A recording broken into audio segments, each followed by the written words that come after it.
Welcome to our aging puzzle and the first week of our February 2024 series. I'm your host, Corlette Deveaux. Our show is about aging and how it affects all of us. We are going to have one-on-one conversations with guests from all walks of life that we want to share with you and your families. So we invite you to stick around every single month so you can hear all of the exciting things that we're going to be bringing to you. And remember, our show every week has one guest. And that one guest is here to share with you their entire story week after week. We're going to build on their story so that you can see the transition and what they went through throughout their experience. We're going to focus our show on everyone, not just seniors, not just the middle age. We want to focus on everyone because our stories are going to be inspiring for anyone, and our stories are going to be inspiring for you. We are excited. We share current topics. We talk about health problems, and we also talk about ways to live a healthier, longer life. We look forward to you joining us and listening, learning, and connecting with us on so many incredible topics. I'm going to ask you to get ready, put on your seatbelts because we're going to have a phenomenal guest this month that will really bring you to tears and help you to really connect and understand what she has gone through. We are going to be talking about something that we've never talked about, poverty. We're going to talk about poverty. And our guest, Tenita Johnson, who will be here the entire month. She's an authorpreneur, she's a speaker, and a book coach who possesses the extraordinary ability to transform pain into purpose. With over 23 books, 7 of them reaching Amazon bestsellers, she is an amazing guest to share her story. In addition to her literary works, her versatility is evident in various fields, including as the executive director of the acclaimed theatrical production, When the Smoke Clears, which was adopted from her book, When the Smoke Clears, A Phoenix Rises. I tell you, Tenita is going to be here personally, and she will share with you her personal story from poverty to purpose. So let's hear her story, and guys, let's be inspired. So, as a guest the entire month, she's going to take us through her journey week after week. So, the first week, she's going to talk to us about being born into poverty and what that was like. Her second week here, she will talk about how she survived in poverty. Week 3, we will discuss how she healed from poverty. And week 4, she is going to talk about how she is thriving after poverty. So join us every week to hear our guests take you through their journey. And you want to stick around to hear about Tenita Johnson and how she survived poverty. So our topic for the month of February, poverty to purpose, when the smoke clears. So now it's time for aging facts. The American Heart Association spotlights cardiovascular health every February. This is during American Heart Month. This is a time for the nation to cooperatively focus on heart health and lifestyle choices. What we do helps our lifestyle. So we want to make sure we have a healthy lifestyle to prevent a number of diseases, including heart disease. So focusing on your heart health, guys, has never been more important. Start today. You want to understand the risk that's going to contribute to heart disease and how to manage that risk helps people live longer and healthier lives. Heart disease, as a matter of fact, if you didn't know, is the leading cause of death in the United States. But you can do a lot to protect your heart. Prioritizing your heart can help you avoid severe illness. People with poor cardiovascular health are also at risk of severe illnesses from COVID-19. So learn how COVID-19 affects your heart. But here's the thing. Self-care is heart health care. Practicing self-care can keep our hearts healthy, being physical, eating healthy foods, getting enough sleep, not smoking, and finding ways to reduce stress can help prevent heart disease. And when we take care of our hearts, we set an example for those around us so that they can do the same. So get to know hashtag our hearts. Learn what a healthy blood pressure, cholesterol, weight, and blood sugar level is for you and how they impact your risk for heart disease. Heart Month produces and provides us with an incredible opportunity to educate ourselves and to educate others about factors affecting our heart and vascular health. Challenge yourself this month and embark on a journey of self-improvement. Self-improvement, self-care is healthcare, guys. It's time to get up, get moving, savor nutritious foods, and think about ways you can prevent heart disease and stroke. Okay? Come on, we can all do it. Now it's time to welcome our special guest today. With over 25 years of experience in journalism, writing, and editing, Tenita Johnson crafts narratives that are both authentic and relatable. Her transparency captivates hearts and souls, making her a bold beacon of hope. Most notably, she shares her wisdom of Kirk Franklin's Praise Sirius XM channel, leaving an incredible mark with her empowering words and insightful words. As the founder and CEO of So It Is Written Publishing, Tenita extends her editorial prowess to help authors birth their blocks and their books and their thoughts and their inspiration so she can provide a holistic approach from conception to completion. The company was recognized as the Diversity Company of the Year in 2020, y'all. So she is doing something right. And this recognition showcased Tenita's commitment to excellence. Beyond the realm of publishing, Tenita's versatility shines through her executive production of the hit stage play When the Smoke Clears, and this is based on her book. She also serves as the national president of the Aspiring Writers Association of America, contributing to the growth of writers worldwide. Her passion extends to healing for those affected by sexual abuse, which is evident in her 2021 anthology, Hush, Breaking the Cycle of Silence Around Sexual Abuse. Y'all got to get this stuff. This is good stuff, and it's important stuff, and it's healing stuff. I encourage you to go and get her book. You know, as an advocate, she empowers survivors to release their pain and break the silence. We have to break the silence. Speak up, speak out. If you've been abused and if you're going through pain, speak up. We need you to break that silence. You know, looking ahead, Tenita envisions the release and the completion of the script for her feature film, When the Smoke Clears. It's coming out, y'all. It's a catalyst for positive change. She lives an international and a very intentional life, fulfilling her God-driven assignments, and she does this unapologetically. Tenita is not just an author and publisher. She is a force of resilience, empowerment, and purposeful living. So please join me in welcoming our guest today, Tenita Johnson.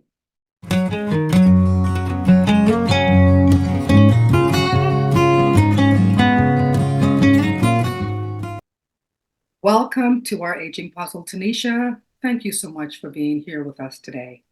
Thank you so much for having me. You know, it's great to have you here with us for the next 4 weeks, and you're going to take us down a trip, your memory lane, and explore your life story. Today, we're going to talk about your humble beginnings and growing up in poverty. As we begin this series, could you help us understand the early challenges you faced? Absolutely. So I was actually born to a 13-year-old mother, and probably a month before her 14th birthday. And so most of my life, I grew up not having my own room. I was sleeping between my mother's bed and my grandmother's bed. Of course, I was raised mostly by my grandmother. I believe my grandfather passed away when I was about 2 or 3. I don't know much about him, but for the most part, until the age of 10, I was raised by my grandmother, of course, because my mother was still finishing high school and then she went on to complete some college.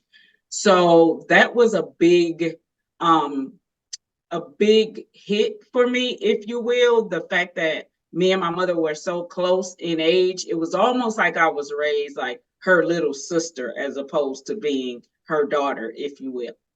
Mm, I understand. How many people lived in that house that you were born in? Absolutely. So I remember our house being one bedroom, and my mother had that one bedroom. My grandmother actually slept in what would have been the dining room, but we didn't have a dining room table. So there was a bed in the middle of the floor, and she literally made that her bedroom. And then there was my uncle who slept on the couch. So we literally had 3 to 4 people living in a one-bedroom apartment. Okay, And so I your just mom lived in the bedroom and you slept with your mom sometimes and then with your grandma sometimes. absolutely. I slept with my mom sometimes my grandmother, who actually slept in the dining room. The bed was in the middle of the floor. And I remember having to wash our clothes out in the sink because we didn't, of course, have a washer and dryer. We actually had a washboard. I know in 2024, people don't even know what a washboard is. Our kids probably have no idea.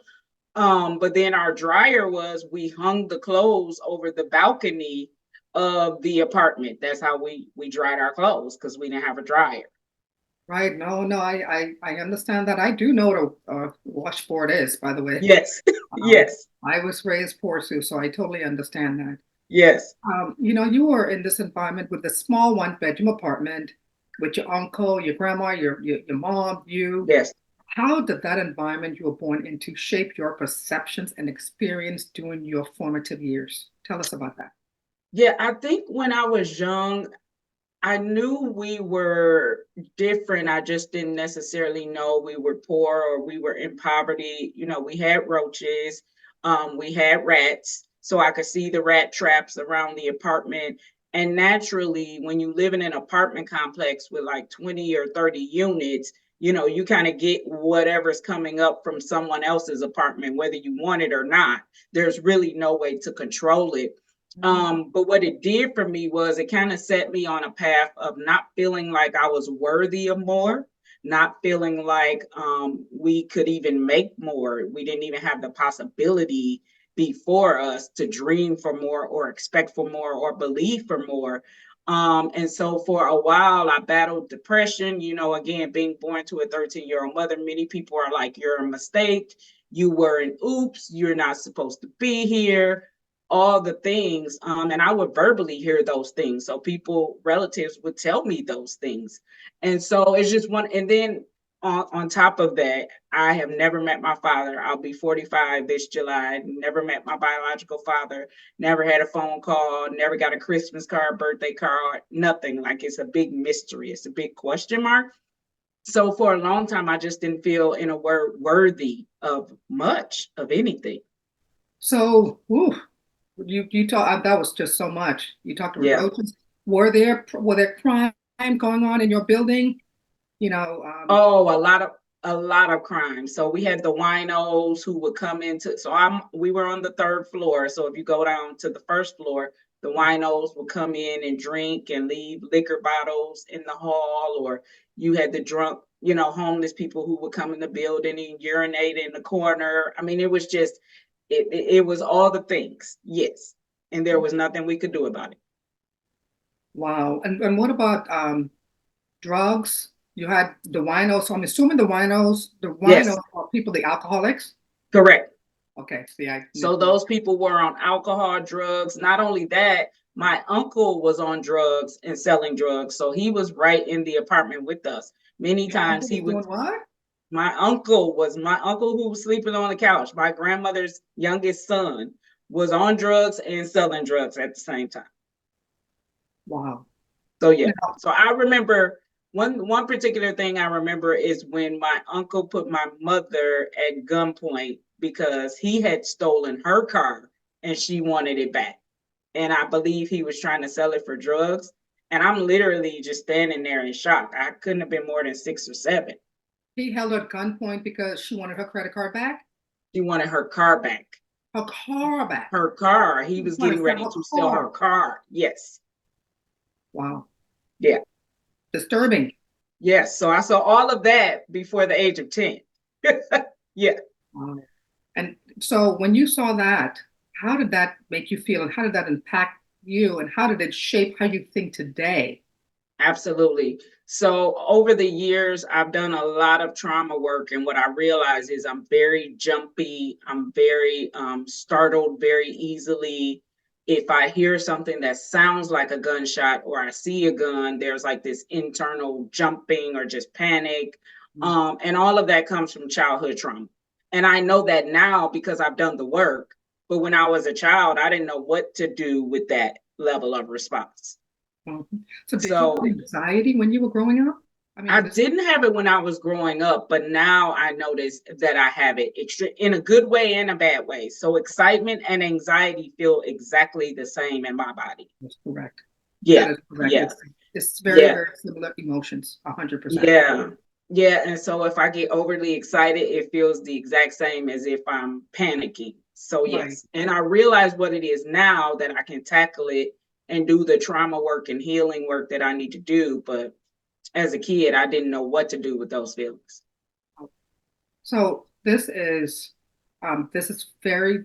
personal. This is good information because I know there's other people out there, Denisha, that are in the similar situation that you were in back then.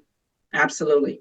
Tell us about some of the obstacles you faced back then. You started to share some of those already. Mhm. Your uncle, doing drugs and selling Yep. drugs. Tell us more of the obstacles you faced when you were younger, growing up in poverty. And Absolutely. okay, go ahead. Yeah. I remember being the kid who didn't have the name brand clothes. I never got my hair done at the salon like some of the students that I hung out with at school. I didn't have the latest gym shoes, the latest at the time it was Nintendo. I didn't have the latest video games. And, as children notice when other kids don't have things. So I was kind of teased. A lot of my clothes came from, if you will, secondhand stores or hand me downs from older cousins, things like that. And I remember one Christmas going to bed with maybe 8 gifts under the tree. And this is when I knew that Santa Claus was not real because I got up to use the bathroom in the middle of the night and I looked under that tree and it was the same 8 gifts. And so at that point, something in my mind clicked like, Mhm. all you have is all you have. And there's nothing more coming. There isn't any surprises. There isn't a big boom. There isn't a big Santa Claus delivering something great. Like what you see is what you get. Yes. Yeah. Wow. Were there other people in your building living in poverty like you? Oh, I would say the entire building. I mean, the reason we probably had rats and roaches is because of the people who were living below us or even above us, So the total units was probably 20 or 25, but it was they call it a courtway building. So there's a left side, a right side, and a middle side building, but all the buildings are connected. So literally, it was on the west side of Chicago. And I just remember, winos hanging out at the liquor store or being at the grocery store. Me and my grandmother walked everywhere or we caught the bus. My grandmother didn't drive. I just remember going to the laundromat with her, walking with her to the laundromat, so having to go to the laundromat to wash clothes, dry the clothes, fold the clothes, walk back, and then go up 3 flights of stairs. There was no elevator. So if you were handicapped, there was no way for you to get to the third floor. Wow. And Yeah, so you on the third floor, so you to take that laundry and all that stuff, and even your groceries when you go to the grocery store, you have to take it up the stairs. No elevator. absolutely. Yes. No elevator. Wow, Yeah. that's good information and it's very disturbing. Yes. Back in the day, how much do you think your rent was back in the day? And if you have three people living in an apartment, in a one-bedroom apartment, they must not have made that much money. You know, Yeah. By the time, just that much higher back then. yeah, and by the time I was born, I don't remember my grandmother working because she was full time taking care of me. So until I went to school, 5 or 6 years old, she was literally the babysitter. There was nobody else. So I know my mother had to finish high school. Um, so my uncle worked. I know my mom worked, but they couldn't have been making great money. The rent may have been $400 or $500, if that. So we just kind of made ends meet, but there was never anything extra. There was never, let's take a trip or let's go on vacation, or that just was not the lifestyle at all. Right? Because you didn't have it. Didn't have it. You had your grandmother taking care of you. You had your mom, who was a teenage mother trying to Yes, finish high school and working. And then you had your uncle, who was dealing drugs and also right. taking drugs. So essentially, when he sold the drugs, he ended up using the money He to pay. bought more drugs. Yeah, So, so yeah, he wasn't, I'm sure he probably wasn't bringing in much to help in the yeah. household. Hmm. Wow. Well, this has been just some very insightful information. Tanisha, you know, this month it's going to be very insightful with a lot of information because we have a lot of people out there who may be in a similar situation. So, Hmm. for those of you who are watching, stay with us this entire month because our topic is poverty to purpose when the smoke clears. Tanisha is going to share her personal stories throughout the month about the challenges that she faced growing up in poverty and fostering a safe space for empathy and understanding because I'm sure she's not the only one that has gone through that. There are other people out there. So hopefully this month, hearing her story will be uh, soothing and helpful and encouraging for you to work hard to get out of your situation because you see Tanisha is here with us today. Yes. She's gone through it and she's come out of it. And I want you to stick around and come back every week to hear her story to find out really what is she doing right now. Growing up in poverty is not easy, but you can get out.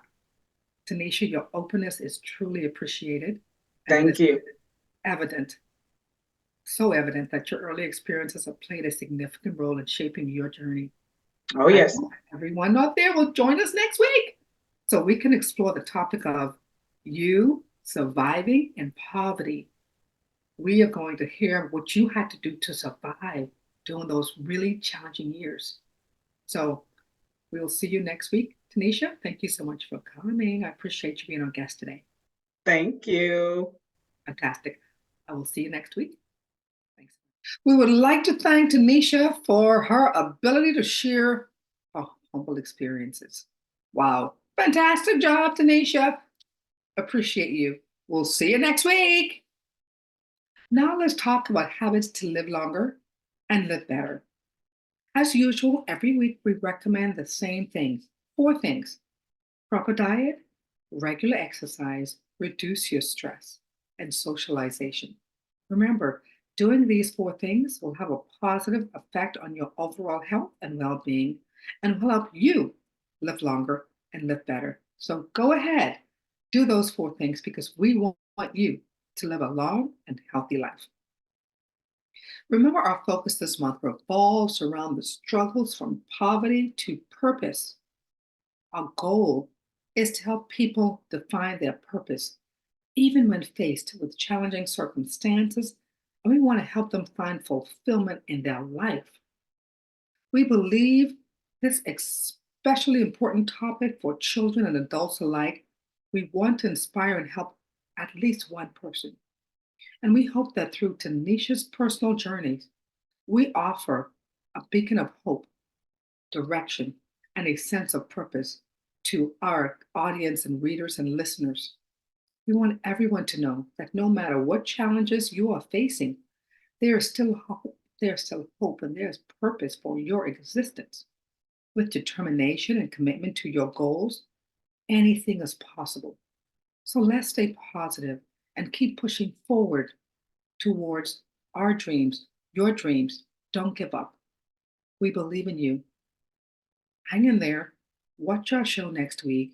We're going to have Tanisha back the entire month of February, and she will share her story that I am confident will inspire you and hopefully help get you to the point where you are motivated to do something to help your situation. So we will see you next week. Don't go. Hang tight. Next week is going to be an eye opener and even more impactful for you. We encourage you to subscribe to our YouTube channel. Every week, we air our show on Fridays at 8 p.m. So go and subscribe to our channel so you can watch our show every week. You can subscribe at DG Incorporated or subscribe at 𝐅𝐴𝐥𝐿. And again, until next week, we will see you very soon. Voila! I'm Kevin Harrington, an original shark from Shark Tank. DG Incorporated provides coaching services to help entrepreneurs open and grow assisted living facilities and build economic wealth. Visit their website to learn more.